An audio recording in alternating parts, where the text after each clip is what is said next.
내가 예쁜 옷을 입고 어느 동창회 나갔을 때 하고 길거리 다닐 때하고 차이. 내가 잘 아는 사람들과 내가 모르는 사람들이 나를 보는 것과 내가 잘 아는 사람들 속에서 내가 어떻게 보여지느냐의 문제. 거실의 수준이 그 집안의 수준이에요. 현관문에 처음 딱 도착해서 첫 번째 보는 곳이 거실이에요. 첫 번째 들어가는 그 순간 현관에서 벌써 턱 하고 그 어떤 느낌이 오잖아요. 그 집에 대한 느낌이.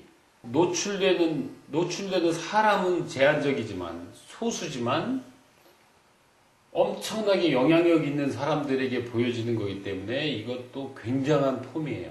뭘 보여줘야 됩니까? 그런 거라면. 보여줘야 한다면 뭘 보여줘야 돼요? 가구라고, 소파라고 했을 때. 쇼호스트의 멘트의 방향은 철저하게 거실의 수준이 당신의 수준이고 당신 집안의 수준을 말하는 겁니다. 거실의 수준이 당신의 현 상태를 대변해 줍니다. 이런 쪽으로 끊임없이 그런 쪽으로 계속 집중적으로 강조해야 돼요. 바꾸게 해야 돼요. 대부분 1년, 2년, 3년, 4년, 5년 썼던 사람들이 내 말을 듣고 소파를 이참에 이걸로 바꾸게 해야 돼요. 소비자가 그 사이즈를 느낄 수 있게 보여주세요.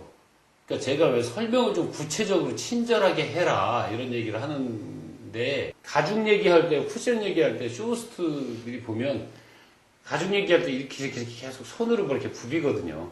이렇게 아무 이유 없이 부벼요. 아무 이유 없이.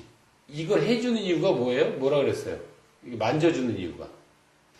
물건을 구입할 때 터치를 해요. 만져봐야 돼요. 만져보고 먹어보고 이렇게 체험해본 다음에 한단 말이에요. 근데 홈쇼핑 그걸 못하죠.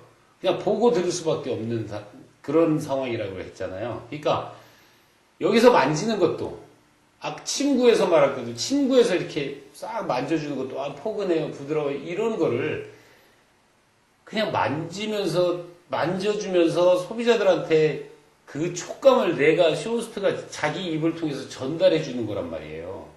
고가를 주고 가구를 사야 되는데 어떻게 내가 보고만 해야 되는데, 가죽은 닿는 면이지 않습니까? 가죽은. 그죠?